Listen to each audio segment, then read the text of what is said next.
Tips with Tony. Tips with Tony. All about nutrition from your favorite dietitian. Everything you need to digest in your mind. Tips with Tony. Tips with Tony. Making you healthier one bite at a time. With Tony. Woo. Hello and welcome to the Tips with Tony podcast. I'm Tony Marinucci, your registered dietitian, helping you get healthy one bite at a time. Today we are talking about diet rules worth breaking. I do not believe that there should be any rules in your diet because they often lead to binging, overeating, obsession, shame, guilt, just a whole bunch of things that are just not cool. I would say the only rule worth keeping is to not eat foods that you're allergic to or highly sensitive to, where in the sense of your body like physically has a reaction, not because you got a stupid food sensitivity test that gave you a slew of things that you quote unquote shouldn't have when you've never felt uncomfortable consuming those foods. Okay. So the only rule I would say to incorporate would be to avoid foods. Oh, also if they're like bad, like sour, like bad, like past the expiration date, like moldy, please, don't eat raw meat. Don't do that. There's this trend going around where people are eating like freaking liver. Oh my God. I don't even know why. Just please don't. There's a thing, it's called foodborne illness, and it actually can happen to you and you can get sick from eating raw food. So those are the rules. Actually, before we talk about rules worth breaking, I would say those are the rules worth keeping. Okay. Don't eat food. And also you don't have to eat food you don't like, right? So if you really don't like it and it's disgusting to you, don't force yourself to eat it. So rules worth keeping before I talk about rules worth breaking is, don't eat food that you really don't like. Don't eat food that you're allergic to or highly sensitive to. Don't eat food that is past the expiration date or like way past or moldy, or that's been sitting out for a really long period of time or hasn't been properly stored, refrigerated properly, etc. Okay, those are rules worth keeping. All right, now. Rules worth breaking. I could come up with a bazillion because I've heard so many that it's actually insane. And I don't even know where to begin in the sense of like which ones you're probably hoping I talk about or that you've heard. So if there's any that I don't talk about today that you have a question about or you think it's worth me talking about, then I would suggest to emailing me at tipswithtony@gmail.com or messaging me on Instagram at tips_with_Tony with an I. Okay. So the most recent one I got a message about was, is it okay to eat fruit at night? And it's like, oh God, how many times do I have to have this conversation? It's okay to eat at night in general, first of all.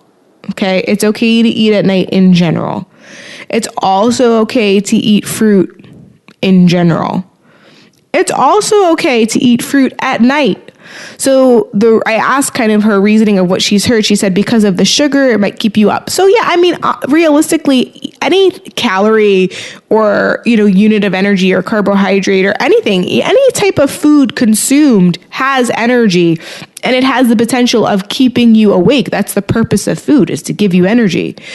Now, but with that said, if you didn't meet your body's needs and your only time to eat your dinner is 8:00 at night, and you want to incorporate some nutrients into your dish, like a piece of fruit, for example, or fruit for dessert, then that is definitely something that can be appropriate and put in your daily plate, in your plate.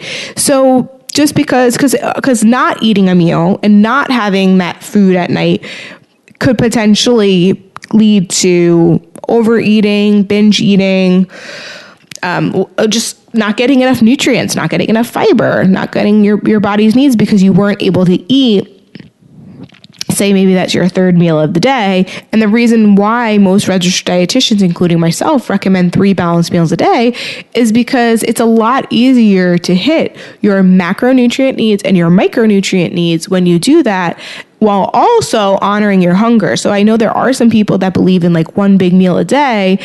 And yeah, you could probably get all of your needs, but it's not going to be really comfortable. And it's also going to be harder to sustain your energy throughout the day, right? So the rule that I think is definitely breaking is this idea that you shouldn't eat past a certain hour, okay? Because when you have this idea, like I shouldn't do this, then one of two things happens. So one, you either don't eat when you need the food, or two, you end up eating and you feel guilt and shame for it. So you then tend to go to eat more than you normally would have because you almost like feel bad about it and you feel like a failure.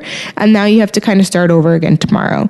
Okay. What it also does is makes you feel like, even if it's not a meal, but more so even just like a snack, right? It's like, oh, I'm not supposed to eat past 8:30, right? Or I shouldn't have fruit at 9 o'clock, right? So what do? Now, instead of eating fruit, you're like, oh, I'm not supposed to do this. So even though you eat the fruit, you now end up raiding the cabinets for something else, right? And it's something that I think we really need to reconsider as a stupid, dumb rule. I mean, I'm just going to be honest with you guys. It's just not worth incorporating.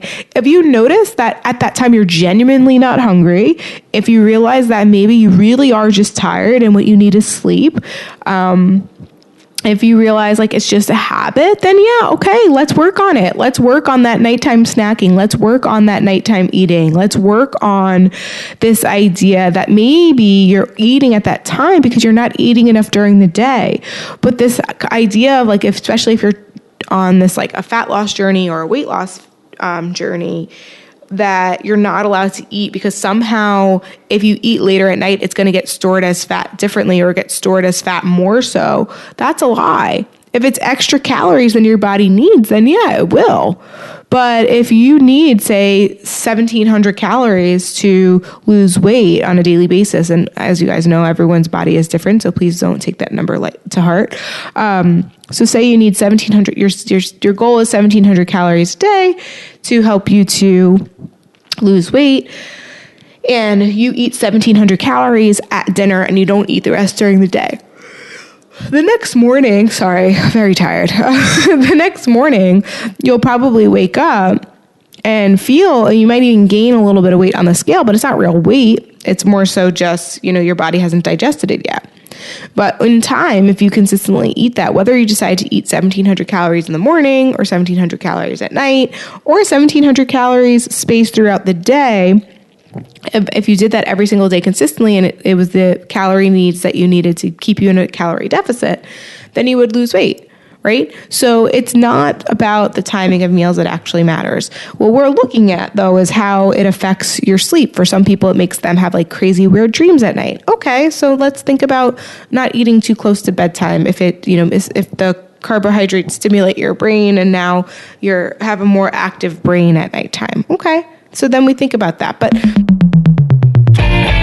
I'm interrupting your podcast because I need to talk about poop. So sorry, but as a dietitian, I talk about poop a lot. And if you struggle with gas, bloating, diarrhea, acid reflux, and/or constipation, then you're definitely going to want to listen up.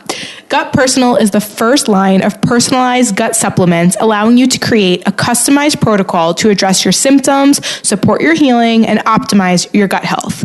And the best part? Gut Personal was founded by my friend and colleague, registered dietitian Bridget Carroll. She has years of experience healing women's gut symptoms and improving their gut health.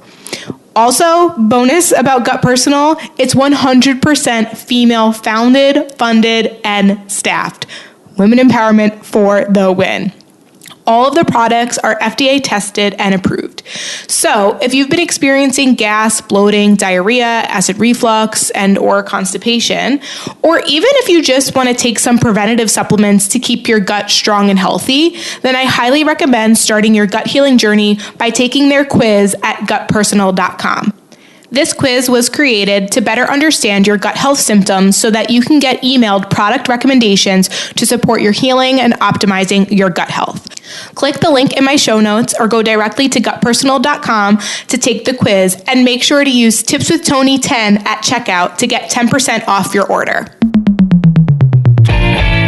there's not a rule, guys. So there's like everything that I'm teaching and everything that we teach in the 6 months of food freedom program is very much structure and guidance and individualized care.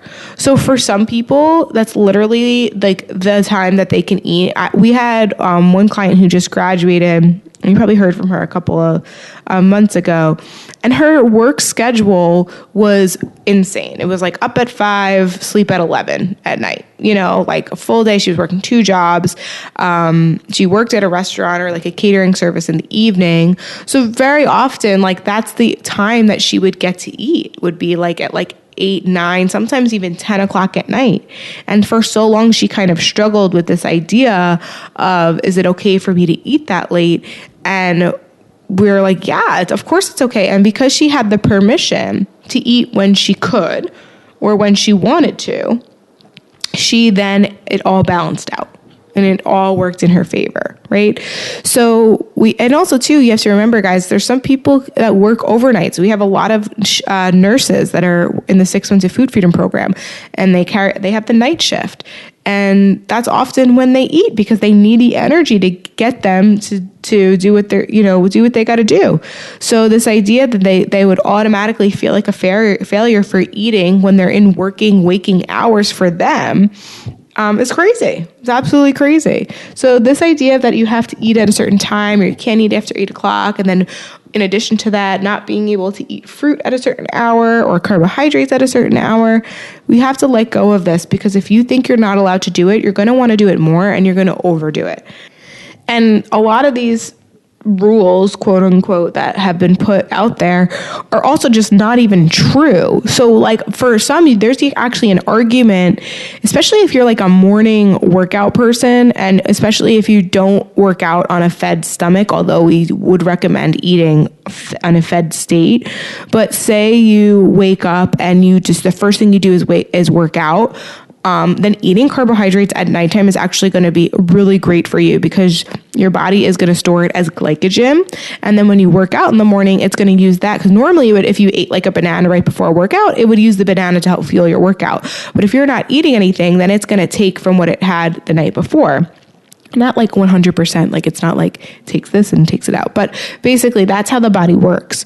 So there's a lot of times where these rules are actually hurting you more than helping you, right? And so that actually leads to another diet rule worth breaking, is that you need to do fasted cardio. If you genuinely feel sick or you feel like it's really hard for you to kind of like eat and then work out, you probably need to just take more time to allow yourself to digest your food. However, if your schedule doesn't allow that, and you're better off kind of working out on an empty stomach and then eating after, then that's fine. But this idea that you should not eat or you need to like earn your food, oh my God, it is so harmful. It is so harmful. So this idea that whether you need to work out first so that you can eat, or because when you overeat, you feel like you need to work out, that's also a rule that you need to break.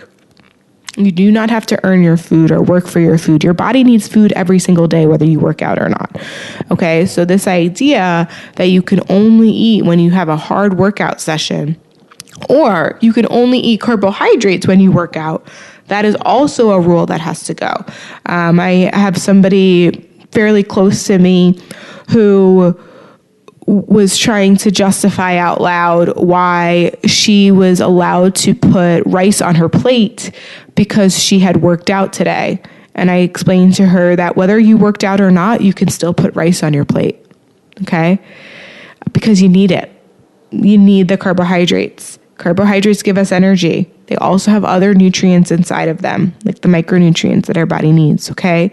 So it's important that we don't get stuck in these food rules and these diet rules, because then our diets become super rigid and restrictive, and then it just messes up not only our mental health, but even our physical health on a microbiome level in your gut. The less variety it has, the more bloating you're going to have, the more issues you're going to have going to the bathroom, or maybe having like just a not healthy gut, right? So it's important that you're always getting a balanced, variety-rich diet on a consistent basis, because not only are you going to feel more satisfied on a mental level, but physically you will be healthier. You'll be less likely to have any nutrient deficiencies. You'll have more regular bowel movements. You'll have more energy. And just things in general are just going to work better for you, right? So that, I would say, kind of wraps up today's podcast recording on diet rules worth breaking. And also I kind of started with diet rules actually worth incorporating. So there are things that I do agree that you should incorporate as a rule. But there are also many things that are worth breaking. So if there's anything that I didn't touch on that you want me to touch on, and you had a question about like, is this a rule that I should be following or not? Message me on Instagram at tips_with_Tony with an I, or email me at tipswithtony@gmail.com.